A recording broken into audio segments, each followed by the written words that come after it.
Gylfason, kjörsvæl, næstur. Já, formaður, virðulegu ráðsfulltrúar, mér langar að þakka ykkur hjartanlega fyrir góðar umræður. Á þess að halla á neitt langar mig að nefna sérstaklega Ómar Ragnarsson og þakka honum fyrir örlátar athugasemdir við umhverfiskaflan og aðra þætti okkar verks. Okkur í A-nefndinni er það ómetanlega mikils virði að hafa Ómar með okkur í liði í umhverfismálunum og í öðrum málum. Svo þakka ég fyrir Ómar. Mig langar að verja mestum hluta tíma míns í að bregðast við athugasemdum Írisar Lindar Sæmundsdóttur og Eiríks Bergmanns Einarssonar við ákvæðinu menningarverðmæti. Við leggjum til nýtt ákvæði íslenskan menningararf í stjórnarskrána til samræmis við ný ákvæði náttúru Íslands og auðlindir í þjóðareign. Því að hér er skýrar hliðstæður að ræða. Ef náttúra landsins verðskuldar verndarákvæði í stjórnarskrá sem hún gerir, þá hlýtur menningararfleifð þjóðarinnar með líkulagi að verðskulda sambærilegt ákvæði. Náttúruminjar, menningarminjar og aðrar þjóðminjar eru hliðstæðir hlutar þjóðararfsins sem núlifandi kynslóð tók við af fyrri kynslóðum og þarf að skila óspilltum til komandi kynslóða. Orðalag ákvæðisins er svipað orðalagi greinarinnar náttúruauðlindir einmitt til að undirstrika að hliðstæðar þjóðareignir er að ræða. Náttúra Íslands og menning þjóðarinnar, þar með talið tungan og sagan, eru systur. Með menningarminjum á ég við ummerki sögu þjóðarinnar, svo sem fornminjar, menningar og búsetulandslag, kirkjugripi og minningarmörk, hús og önnur mannvirki, skip og báta, samgöngutæki, listmuni og nytjahluti, svo myndir og aðrar heimildir menningarsögu þjóðarinnar og staði sem tengjast menningarsögunni, eins og þið heyrið er þessi upptalning sótt í lög landsins. Menningararfurinn hefur víðtækari skírskotun en menningarminjar og nær yfir sögu landsins og þjóðtungu. Ákvæðið sem hér er lagt til skilgreinir dýrmæta hluta menningararfsins sem þjóðareign í skilningi laga frá 1928 þjóðgarðinn á Þingvöllum eins og við höfum áður rætt hér í þessum sal. En þar segir í 1. grein hið friðlýsta land skal vera undir vernd Alþingis og ævinleg eign íslensku þjóðarinnar, það má aldrei selja eða veðsetja. Ákvæðið í Þingvallalögunum lýsir skýrt þeim ásetningi löggjafans að ævinlega eign þjóðarinnar megi aldrei selja eða veðsetja. Nýja menningararfsákvæðið sem við stingum upp á skilgreinir dýrmætar þjóðareignir með sama hætti og þjóðgarðinn á Þingvöllum og áréttar að slíkar eignir megi hvorki eyðileggja né afhenda til varanlegar eignar eða afnota, selja eða veðsetja. Eftir þessum skilningi deilir núlifandi kynslóð þjóðgarðinum á Þingvöllum með óbornum kynslóðum og má því ekki ráðstafa honum í eigin þarfir og við lítum svo á að þjóðgarðurinn á Þingvöllum er ekki einn. Ákvæðinu er þannig ætlað að taka af tvímæli lagalegt inntak þjóðareignar hugtaksins. Því til staðfestingar eru tekin dæmi af þjóðminjum og fornhandritum, en önnur dæmi mætti einnig tilgreina. Eins og ég hef áður sagt í þessum stól, þjóðareign er frábrugðin ríkiseign, að því leyti að ríkiseign, til dæmis skrifstofuhúsnæði, er eigandanum ríkinu frjálst að fara með að vild, ef lög leyfa samkvæmt gildandi stjórnarskrá. Í hinu nýju ákvæði sem við stingum upp á, felst til dæmis að Alþingi er óheimilt að setja lög til að heimila ríkinu að selja eða gefa Þjóðminjasafn Íslands eða Listasafn Íslands, eða einstaka safnmuni þeirra, eins og grískar eyjar væri að ræða, svo ég vitni til að ræðu félaga míns Illuga Jökulssonar. Eins og nú háttar er Alþingi heimilt að setja slík lög, en þó með þeim fyrirvara að samkvæmt siðareglum Alþjóðaráðs safna mega þessi söfn ekki selja gripi úr safnkosti sínum. En siðareglur eins og við vitum eru ekki bindandi að lögum.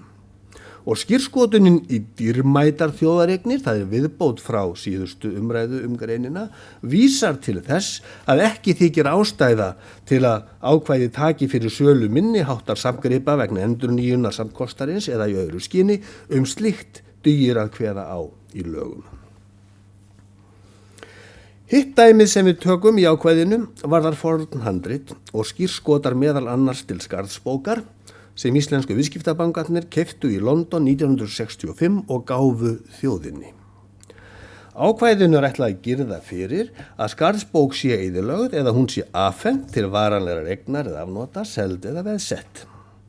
Hliðstætt dæmi sem við höfum nefnt gjöf Einars Jónssonar myndhöggvara, en hann arfleiddi íslensku þjóðina, ekki ríkið, ekki listasafnið, að eigum sínum og safni.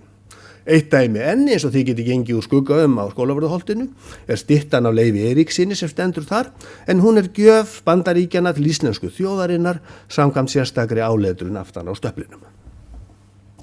Sama skilning hægt að leggja í eignarhald íslensku þjóðarinnar á handritunum sem Danir skiluðu Íslendingum á 25 ára tímabili frá 1971 til 1996 og eru geymd í stofnun Árna Magnússonar á Íslandi.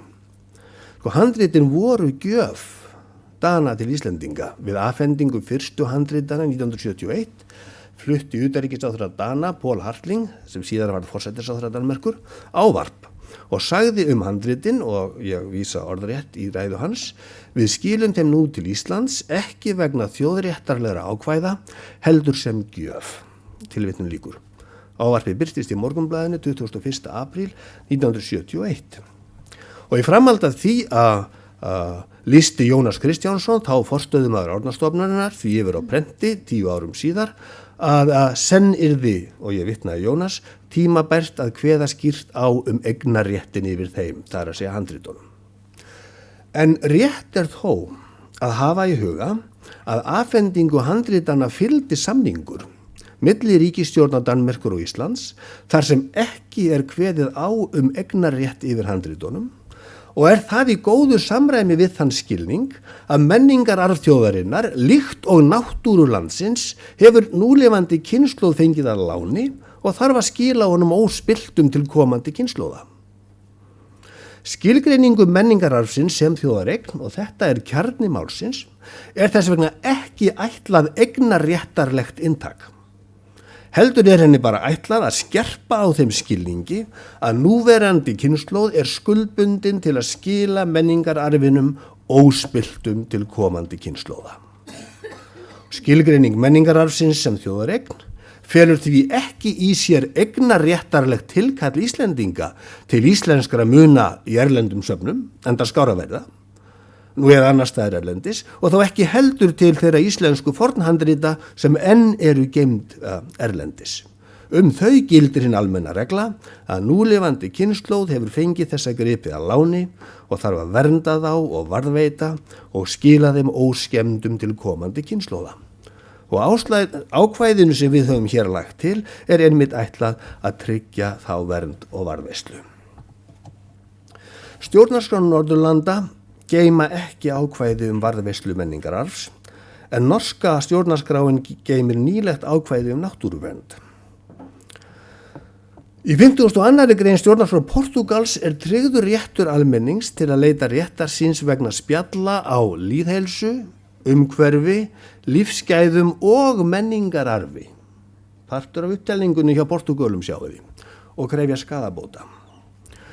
Og þetta portúgalska ákvæði rímar vel við ákvæðið sem við höfum lagt til upplýsingar umhverfi og málsaðild og bara dæmi úr evrópskri stjórnarskrá annarri hliðstæðuna sem menn að byrja að sjá milli ólíkra hluta þjóðararfsins, náttúru og menningarminja.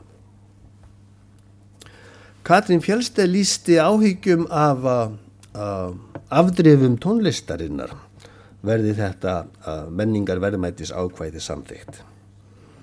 Ég hef engar áhyggjur af því.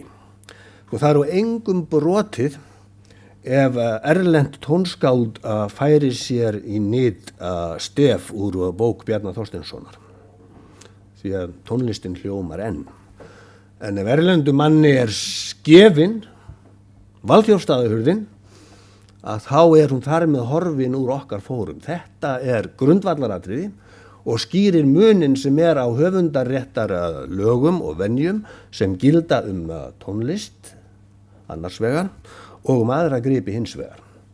Því að ef maður gefur af sér tónlist þá missir maður hann ekki sjálfur. Maður þvert á móti nýtur hennar enn betur, sem ég skynjaði að væri undirtónnin í ræðu Katrínar.